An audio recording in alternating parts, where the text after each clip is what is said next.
Bismillah, assalamualaikum warahmatullahi wabarakatuh. Alhamdulillah, salatu wassalamu ala rasulillah wa ala alihi wa sahbihi wa sallama taslima.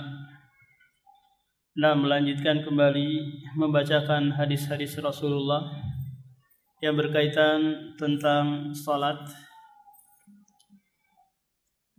An Abi Bakar As-Siddiq radhiyallahu anhu qala li Rasulillahi allimni du'aan ad'u bihi fi salati. Qala qul Allahumma inni zalamtu nafsi zulman katsira fala yaghfiru dzunuba illa anta faghfirli maghfiratan min indik warhamni innaka antal ghafurur rahim. Dari Abu Bakar As-Siddiq, nama aslinya adalah Abdullah bin Utsman bin Amir Al-Qurashi. Beliau sahabat yang lahir 2 tahun 6 bulan sebelum tahun gajah, atau setelah tahun gajah. Sahabat yang pertama kali masuk Islam, menemani Rasulullah hijrah ke Madinah. Sekaligus dia adalah khalifah yang pertama setelah meninggalnya Rasulullah. Abu Bakar ini tidak banyak meriwayatkan hadis kepada tabi'in, karena beliau setelah meninggalnya Rasulullah diangkat menjadi khalifah, sibuk ngurusin orang-orang yang murtad, orang-orang yang enggan membayar zakat. Kemudian 2 tahun lebih menjadi khalifah, setelah itu meninggal dunia. Jadi hanya bisa dibilang dengan jari ya hadis-hadis yang beliau riwayatkan. Nah, di sini dia berkata, "Alimni, wahai Rasulullah, ajarkan kepadaku sebuah doa yang aku baca di dalam salat." Qala qul, katakanlah wahai Abu Bakar, Allahumma, ya Allah, sesungguhnya aku menzalimi diriku dengan kezaliman yang banyak, dan tidak ada yang mengampuni dosa-dosa kecuali Engkau, maka ampunilah aku dengan pengampunan yang datang dari sisimu. Rahmatilah aku, sesungguhnya Engkau Maha Pengampun lagi Maha Penyayang. Doa ini Pak dibaca sebelum salam. Dibaca sebelum salam. Setelah apa? Ta'awudz min arba'ati al-asya, yaitu setelah berlindung dari 4 hal. Baru berdoa dengan doa ini atau doa-doa yang kita inginkan. Apa hukumnya membaca doa ini? Hukumnya adalah sunnah. Di mana di doa ini Pak terkandung iktiraf, yaitu pengakuan hamba tentang dosa-dosa, kezaliman yang dia lakukan untuk dirinya. Dan tidak ada yang mengampuni dosa-dosa kecuali Allah Subhanahu wa taala. Ini benar adanya Pak, karena manusia itu tidak sanggup mengampuni kesalahan-kesalahan manusia yang lain. Coba bayangkan kalau sekiranya ada seorang karyawan Pak, bekerja di sebuah perusahaan. Hari ini dia melakukan kesalahan korupsi, datang kepada pimpinannya, maaf Pak ya, saya korupsi hari ini. Oh ya, nggak apa-apa, saya maafkan. Besok datang lagi, saya terlambat hari ini Pak, banyak urusan. Oh ya, saya apapun yang kamu lakukan saya maafkan terus. Kira-kira ada nggak Pak seperti ini? Nggak ada. Paling nanti akan berujung saya bosan maafin kamu. Sudah, kamu berhenti saja. Tapi Allah Subhanahu wa taala mengampuni dosa hamba-hambanya, karena dia tahu bahwa manusia ini adalah makhluk yang sering melakukan kesalahan. Kullu bani Adam khata'. Setiap anak Adam itu pasti melakukan kesalahan. Faghfirli, maka ampunilah aku dan sayangilah aku, innaka antal ghafurur rahim. Karena engkau memiliki nama Al-Ghafur, Al-Ghaffar.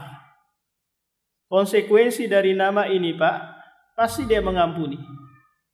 Apakah orang itu melakukan dosa syirik, dosa kekafiran, dosa membunuh, Pokoknya apa saja dosa yang dia lakukan, pasti Allah akan ampuni. Jangan berputus asa dari rahmat Allah. Allah berfirman di ayat Al-Quran, Ya ibadiyalladzina asrafu ala anfusihim la taqnatu min rahmatillah. Innallaha yaghfiru dzunuba jami'ah. Wahai hambaku yang menzalimi dirinya, janganlah kalian berputus asa dari rahmat Allah. Sesungguhnya Allah lah yang mengampuni dosa. An Wa'ili ibni Hujrin qala sallaitu ma'an nabi fakana yusallimu an yaminihi assalamu alaikum warahmatullahi wabarakatuh wa an shimalihi assalamu alaikum warahmatullah. Rawahu Abu Daud bisanadin sahih. Dari Wa'il bin Hujr berkata, aku salat bersama Nabi, lalu dia salam ke kanan dengan mengucapkan assalamu alaikum warahmatullahi wabarakatuh, dan ke kiri dia mengucapkan assalamualaikum warahmatullah. Tapi hadis ini Pak diperselisihkan para ulama tentang sanad dan matannya. Karena di dalam sanadnya ada Musa bin Qais, ini diperselisihkan oleh ulama. Belum lagi ada tambahan wa barakatuh, di mana riwayat-riwayat yang banyak, hampir 20 sahabat yang meriwayatkan itu tidak ada kata wa barakatuh. Pak? Jadi kalau orang yang sholat mau menutup sholatnya, maka ucapkan assalamualaikum warahmatullah ke kanan. Ini hukumnya rukun. Pak? Ke kiri assalamualaikum warahmatullah. Ini hukumnya sunnah. Jika seseorang selesai salam ke kanan terus buang hajat atau ada keluar sesuatu yang membatalkan wudunya, maka sholatnya sah. Paham? Meskipun dia belum sempat salam ke kiri. Ini sigo salam yang masyhur di kalangan para sahabat. Bapak tadi assalamualaikum warahmatullah. Stop sampai situ. Assalamualaikum warahmatullah. Nah, yang kedua adalah assalamualaikum. Cukup. Assalamualaikum ke kiri cukup. Adapun tambahan wa barakatuh ini lebih utama untuk meninggalkannya.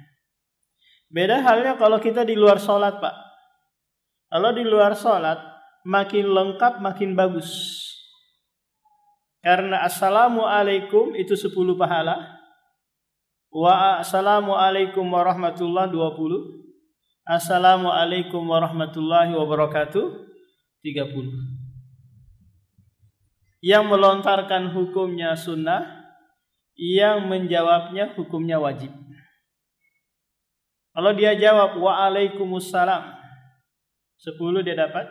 Waalaikumsalam warahmatullahi 20. Waalaikumsalam warahmatullahi wabarakatuh. Kalau dia jawab kum, ini nggak dapat apa-apa. Ada pula ulama yang tetap membolehkan dengan dengan ungkapan assalamualaikum warahmatullahi wabarakatuh berdasarkan hadis ini, karena dia menguatkan hadis ini. Sementara ulama-ulama yang lain menganggap hadis ini dhaif. Wa anil Mughirah bin Syu'bah anna nabiyya kana yaqulu fi duburi kulli salatin maktubatin la ilaha illallah wahdahu la syarikalah lahul mulku wa lahul hamdu wa huwa ala kulli syai'in qadir. Allahumma la mani'a lima a'taita wa la mu'ti lima manata wa la yanfa'u dzal jaddi minkal jaddu. Sekarang penulis masuk dalam pembahasan tentang al-adhkar ba'da shalah, yaitu zikir-zikir setelah salat. Dan hukumnya ini sunnah, Pak. Kenapa? Karena Rasulullah pernah setelah salat itu langsung ngobrol. Paham? Tanpa ada zikir yang dia baca, langsung ngobrol. Kembalikan baju ini kepada Abu Jaham, karena baju ini membuat aku sibuk di dalam salat. Pernah juga Rasulullah selesai sholat dia langsung bersandar di tiang Masjid Nabawi, menunjukkan bahwa zikir setelah sholat itu hukumnya Bapak sunnah. Mau duduk sejenak atau langsung jalan itu dibolehkan. Apa yang kita baca setelah selesai salam, maka kalau mau berurutan sesuai riwayat yang datang, pertama kita baca Allahu Akbar, Allahu Akbar, Allahu Akbar 3 kali. Nampak? Rasulullah pernah menjaharkan ucapan ini Allahu Akbar, Allahu Akbar, Allahu Akbar. Tapi ini mimbabi taklim, hanya sekedar mengajarkan kepada sahabat bahwa ini adalah zikir setelah salat. Karena Abdullah bin Mas'ud meriwayatkan bahwa tidaklah aku mengetahui selesai salatnya Rasulullah kecuali dengan takbir. Nah, setelah Allahu Akbar kita ucapkan lagi apa? Astaghfirullah, astaghfirullah 3 kali. Kemudian setelah itu sebagaimana hadis setelahnya nanti, Allahumma antas salam wa minkas salam, tabarakta ya dzal jalali wal ikram. Ini juga zikir yang dibaca Rasulullah setelah selesai sholat. La ilaha illallah wahdahu la syarikalah, lahul mulku wa lahul hamdu wa huwa ala kulli syai'in qadir. An Sa'd bin Abi Waqqas anna Rasulullah kana yata'awwadhu bihinna dubura salati. Allahumma inni a'udzubika minal bukhli wa a'udzubika minal jubni wa a'udzubika min an uradda ila ardalil umuri wa a'udzubika min fitnatid dunya wa a'udzubika min adzabil al-qabri. Kata Sa'd bin Abi Waqqas adalah Rasulullah berlindung kepada Allah Subhanahu wa taala dari beberapa perkara yang disebutkan ini. Duburos shalah. Duburo di sini maknanya adalah apa? Sebelum salam. Bukan setelah apa? Setelah salam. Jadi doa ini nanti dibaca sebelum salam. Apa itu doanya? Allahumma inni a'udzubika minal bukhl. Ya Allah, aku berlindung kepadamu dari sifat kikir, pelit, bakhil. Karena ini adalah sifat yang tercelah. Karena minimalnya dia apa? Suudzon, berprasangka buruk kepada Allah bahwa jika dia royal, dermawan, akan mengurangi hartanya. Allah tidak lagi memberikan harta kepadanya. Dan tidak ada orang yang senang dengan orang yang bakhil. Wa amma man bakhila wastaghna wa kadzdzaba bil husna fasanuyassiruhu lil usra. Adapun orang yang pelit, merasa cukup dan mendustakan surga, maka kami akan mudahkan dia melakukan maksiat, amalan keburukan. Yang kedua, a'udzubika minal jubn. Aku berlindung kepadamu dari sifat pengecut, penakut ketika berhadapan dengan musuh. Yang ketiga, wa'udzubika min an uradda ila ardalil umur.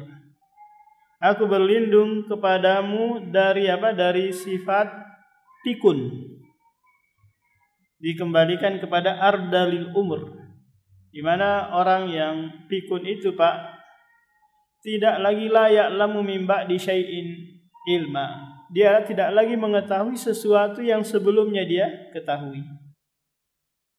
Kalau Bapak punya kenalan orang yang pikun, coba Bapak dekati. Kamu masih kenal saya? Pasti dia bilang saya nggak kenal lagi. Dikembalikan masa kanak-kanaknya itu kembali lagi. Dia sukanya makan ciki-ciki, pokoknya kayak anak kecil. Maka anaknya harus bersabar mendapati orang tua yang seperti ini. Yang sudah Bapak tiba masa pikun. Kalau sudah terkena penyakit seperti ini, maka pembebanan syariat untuknya terangkat. Tidak lagi dia dibebani sholat, puasa, zakat dan lainnya. Paham? Karena dia gimana mau dibebani syariat? Dia nggak ingat. Wa a'udzubika min fitnatid dunya. Aku berlindung kepadamu dari fitnah dunia. Apa itu fitnah dunia? Fitnah yang membuat seseorang itu lalai dari akhirat. Dia menjadikan dunia sebagai tujuan utamanya. Sehingga apa? Melalaikan dia dari akhirat. Sehingga nanti dia menganggap bahwa dunia yang dia dapati yahsabu annahu akhladah, menyangka bahwa dia akan kekal dengan hartanya. Wa a'udzubika min adzabil qabri, dan aku berlindung kepadamu dari azab kubur. Yaitu tak kala seseorang tidak bisa menjawab pertanyaan mungkar dan nakir, maka dia disiksa hingga hari kebangkitan. An Thauban radhiyallahu anhu qala kana Rasulullah idzan sarafa minas salatihi istaghfarallaha salasan wa qala Allahumma antas salam wa minkas salam tabarakta ya dzal jalali wal ikram. Dari Thauban berkata, adalah Rasulullah apabila selesai salat dia beristighfar 3 kali. Astagfirullah, astagfirullah, astagfirullah. Ini sigo yang benar istighfar ya Pak. Astagfirullah atau Allahumma gfirli atau Allahumma gfirli. Kalau astaga itu enggak benar. Itu sigo yang tidak tepat ya. Astaga. Jadi apa? Astagfirullah. Aku memohon ampun kepadamu. Apa kira-kira yang kesalahan yang dia lakukan Pak? Padahal dia selesai ibadah ini. Karena di dalam sholat mungkin dia baru takbir, sudah dia ingat istri di rumah, dia ingat macam-macam pekerjaan, dia ingat. Sehingga apa? Mengurangi kekhusyuannya. Banyak hal-hal yang yang kurang maksimal dia lakukan dalam sholatnya, maka dia dituntut istighfar setelah selesai sholat. Allahumma antas salam. Ya Allah, engkau adalah as-salam. As-salam ini adalah nama Allah Subhanahu wa ta'ala. Wa minkas salam, darimulah keselamatan. Maknanya Pak, bahwa kita mau selamat di dunia maupun di akhirat itu karena Allah memberikan keselamatan kepada kita. Allah memberikan hidayah, petunjuk agar kita menjalankan amalan-amalan yang mengantarkan kepada keselamatan. Tabarakta, maha suci engkau, ya wa yang memiliki keagungan dan kedermawanan. An Abi Hurairah an Rasulillah qala man sabbahallaha dubura kulli salatin salasan wa salasina wa hamidallahu wa salasina ila akhir hadis. Dari Abu Hurairah Rasulullah bersabda, barang siapa yang mengucapkan subhanallah 33 kali, alhamdulillah 33 kali, kemudian Allahu Akbar 33 kali, kemudian dia lengkapkan dengan la ilaha illallah wahdahu la syarika lahul mulku wa lahul hamdu wa huwa ala kulli syai'in qadir. Berarti berapa Pak jumlahnya? 100. Apa keutamaannya? Gufirat lahu khotoyahu, akan diampuni dosa-dosa kecilnya, wa in kanat misla zabadil bahri, meskipun seperti buih di lautan. Ini apa Pak keutamaan zikir ini? Tapi perlu diketahui bahwa zikir ini ada 5 sigo, ada 5 bentuk yang datang dari hadis-hadis Rasulullah. Yang pertama tadi ini 30, 33, 33, totalnya berapa? 100. Riwayat yang lain Pak 10, 10, 10. 10, 10. Disebutkan dalam sebuah hadis bahwa barang siapa yang zikir subhanallah 10 kali, alhamdulillah 10 kali, Allahu Akbar 10 kali, maka dikali 5 berarti apa? Itu 10 kan 3 Pak ya, 30 ya. Dikali 5 sama dengan 150. Dikali 10 sama dengan 1.500 kebaikan yang dia dapati dalam sehari. Jadi 10, 10, 10. Cara yang ketiga adalah 25 kali subhanallahnya, alhamdulillah 25 kali, Allahu Akbar 25 kali, kemudian la ilaha illallah 25 kali. Totalnya berapa Pak? 100. Jadi la ilaha illallah itu ada batasan juga, enggak sembarangan. Karena hadis yang datang aksiru min dzikri la ilaha illallah ini hadisnya dhaif. Bagaimana orang awam itu la ilaha illallah setelah sholat ataukah di ruangan tersendiri mereka matikan lampu sampai geleng-geleng kepala sampai teler dia mengucapkan la ilaha illallah. Ini sigo yang keberapa sudah Pak? Ketiga. Yang keempat subhanallah 33 kali, alhamdulillah 33 kali, Allahu Akbar 34 kali. Jadi totalnya 4. Yang terakhir subhanallah walhamdulillah wallahu akbar 33 kali digabung. Subhanallah walhamdulillah wallahu akbar. Nah, ini sigo-sigo yang datang untuk zikir ini. Kalau sekiranya Bapak ada waktu luang ya baca yang panjang-panjang. Kalau sekiranya sibuk ya baca yang 10 kali 10 kali sebagaimana yang kita sebutkan tadi. An Mu'ad bin Jabal anna Rasulullah qala lahu usika ya Mu'ad la tada'anna dubura kulli salatin an taqula Allahumma inni ala dzikrika wa syukrika wa husni ibadatik. Dari Mu'ad bin Jabal, Rasulullah bersabda kepadanya, usika wa aku berikan wasiat kepadamu wahai Mu'ad, jangan engkau tinggalkan membaca selesai salat. Ya Allah, a'inni tolonglah aku untuk mengingatmu, mensyukurimu dan memperbaiki ibadah kepadamu. Ini doa yang sangat agung diajarkan Rasulullah kepada Mu'ad. Allahumma inni ala zikrika wa syukrika wa husni ibadatik. Lengkap ini Pak. Karena zikir itu adalah kandungan seluruh syariat. Syukur juga demikian. Husni ibadah, memperbaiki ibadah, baik itu dengan ikhlas dan mutaba'ah, tentu semua ini butuh pertolongan dari Allah Subhanahu wa taala. An Abi Umamah radhiyallahu anhu qala Rasulullah man qara'a ayatal kursi dubura kulli salati maktubatin lam yamna'hu min dukhulil jannah illal mautah. Rawahun Nasa'i wa sahhahu Ibnu Hibban wa zada fihi Tabrani wa qul huwallahu ahad. Dari Abi Umamah berkata Rasulullah bersabda, barang siapa yang membaca ayat kursi. Ayat kursi itu adalah ayat yang terdapat dalam surah Al-Baqarah ayat 255. Di dalamnya disebut apa? Kata kursi.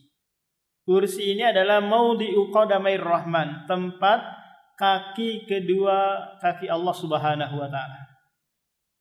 Di bawah arsy. Siapa yang membaca ayat kursi setelah salat wajib, maka tidak ada yang menghalanginya masuk ke surga kecuali kematian. Tidak ada yang menghalanginya dari masuk surga kecuali kematian. Apa maknanya nih Pak? Maknanya orang yang membaca ayat kursi setelah sholat itu keutamanya akan masuk surga. Seandainya dia masih hidup, dia terhalangi oleh apa? Kematian. Terhalangi apa? Oleh kematian. Kalau dia mati nanti pasti masuk surga. Paham Pak? Karena dia belum mati, belum masuk surga. Ini keutamaan bagi mereka yang membaca ayat kursi setelah selesai sholat. Di riwayat yang lain ada tambahan, yaitu membaca juga Qul a'udzu birabbil falaq, Qul a'udzu birabbin nas, dan Qul huwallahu ahad. Tapi yang dibaca ini Pak satu kali. Beda dengan zikir pagi 3 kali.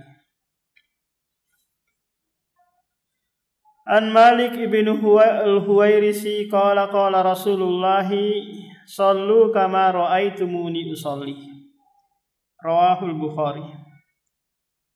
Kata Rasulullah, salatlah kalian sebagaimana kalian melihat aku salat. Ini adalah perintah tentang wajibnya mengikuti tata cara salat Rasulullah. Karena Allah di dalam Al-Quran Pak tidak menjelaskannya. Allah hanya memerintahkan aqimus shalah, tegakkanlah salat. Berulang-ulang sampai 82 kali aqimus shalah, yuqimus shalah. Cuma tata caranya bagaimana? Nah, Rasulullah yang menjelaskannya. Allah hanya memberikan isyarat, wa ma atakumur rasulu fakhudhuhu. Apa saja yang datang dari Rasulullah maka ambillah. Tentang apa? Tentang tata cara sholat. Nah, kalau kita enggak mengikuti Rasulullah Pak dalam hal ini, maka bagaimana kita menjalankan perintah Allah aqimus shalah tadi? Maka rangkaian-rangkaian tata cara sholat itu wajib kita ikuti.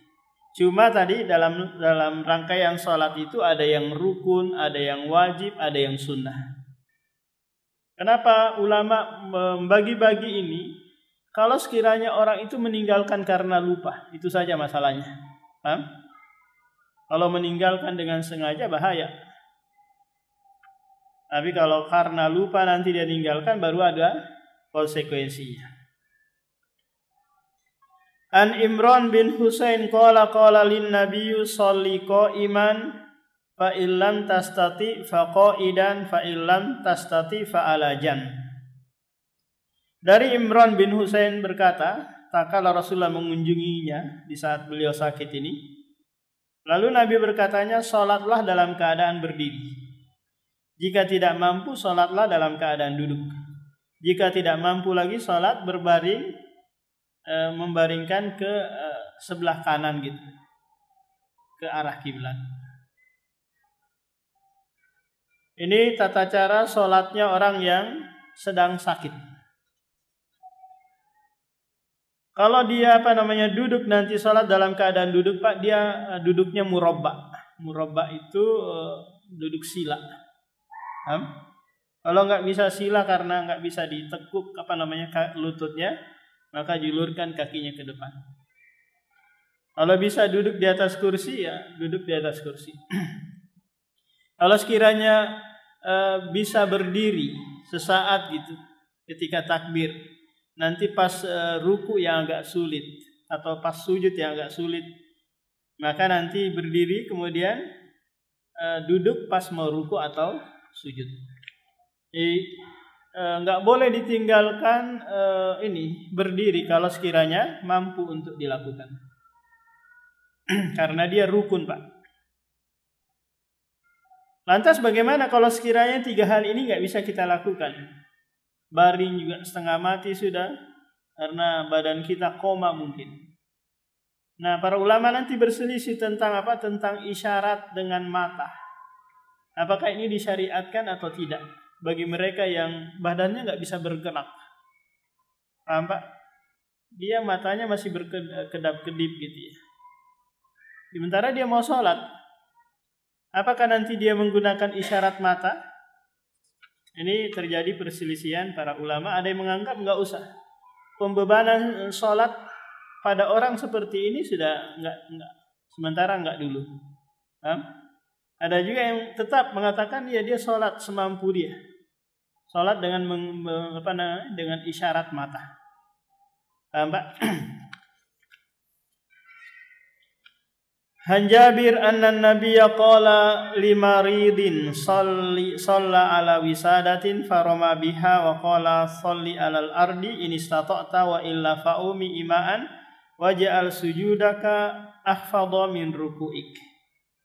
Rawahul Baihaqi bisanadin qawin walakin sahahu Abu Hatim.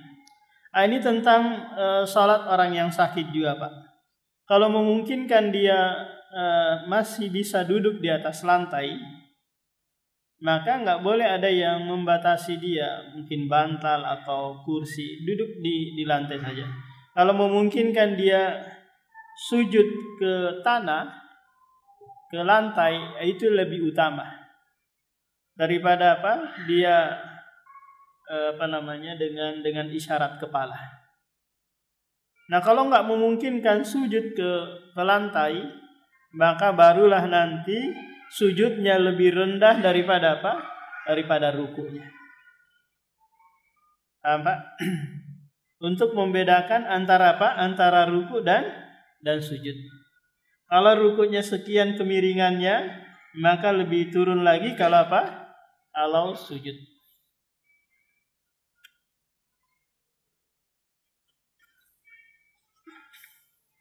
Selesai tentang salat, Pak. Sebelum kita masuk ke perkara sujudus sahwi dan sujudut tilawah dan syukri, mungkin ada yang mau ditanyakan dulu. Silakan.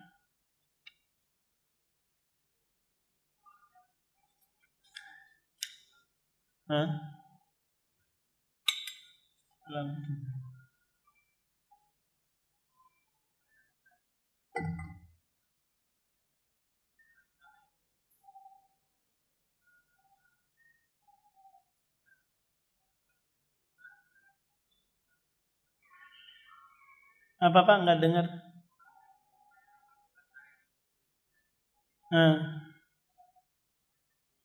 Setelah sholat.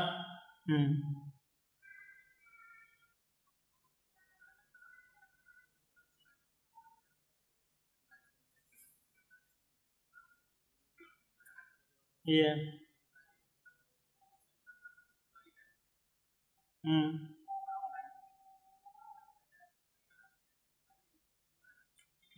Ya, lam yamna'hu minad dukhul illal maut, tidak ada yang menghalanginya masuk kecuali kematian.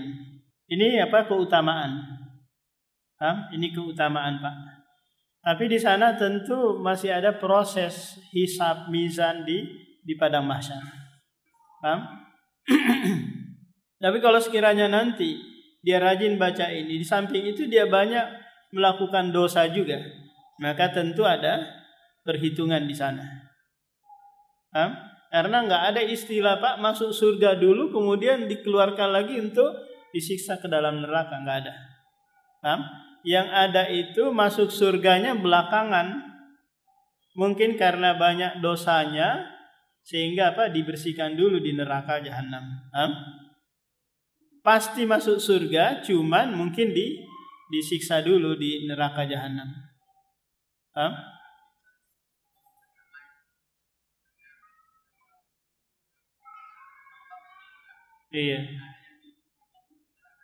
Iya.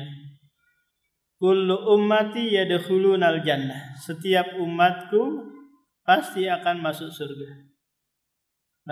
Kecuali nanti ada penghalang-penghalang, mungkin dia melakukan kesyirikan yang menyebabkan dia murtad, baru dia kekal di dalam neraka. Kalau enggak dibersihkan saja, setelah itu keluar dari neraka dalam keadaan arang gitu, berbentuk arang, kemudian dimasukkan ke sungai kehidupan di depan surga, kemudian dia tumbuh lagi seperti wujudnya semula. Yang lain Pak?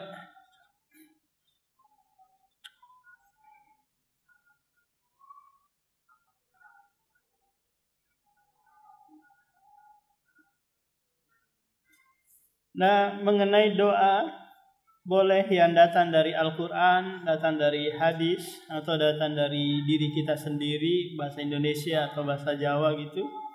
Karena ini judulnya doa, bukan pembicaraan. Paham Pak? Karena di dalam sholat kan dilarang berbicara kan. Tapi kalau dia judulnya adalah doa, maka tidak mengapa. Apakah itu dibaca di saat kita sujud ataukah sebelum salam? Paham, Pak? Tapi kalau sekiranya kita mau menghafal yang datang dari Rasulullah, maka ini lebih bagus. Lalu kita masuk ke sujudus sahwi, di mana sujud sahwi ini 2 kali sujud. Paham? Tujuannya adalah menutupi kekurangan yang terjadi di dalam sholat kita. Jadi hadis-hadis yang nanti akan dibacakan Pak tentang sujud sahwi, ada sujud sahwi karena kurang, ada yang karena menambah, ada yang karena ragu. Tentu sahwi yang dia lakukan adalah karena ketidaktahuan dia lupa yang tidak disengaja. Karena ada yang lupa disengaja, Pak.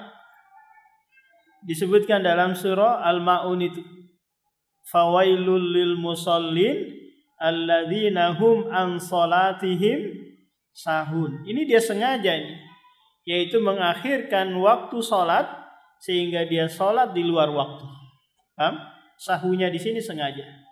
Adapun yang terjadi sahu yang tidak disengaja, ini karena fitrah manusia ya, kadang lupa. Belum lagi syaitan yang kadang memberikan was-was sehingga dia lupa gerakan, lupa bacaan dan yang lainnya. Maka ada syariat sujud sahwi ini untuk menutupi kekurangan yang dilakukan. Rasulullah juga nanti disebutkan di hadis-hadis yang akan datang melakukan sujud sahwi.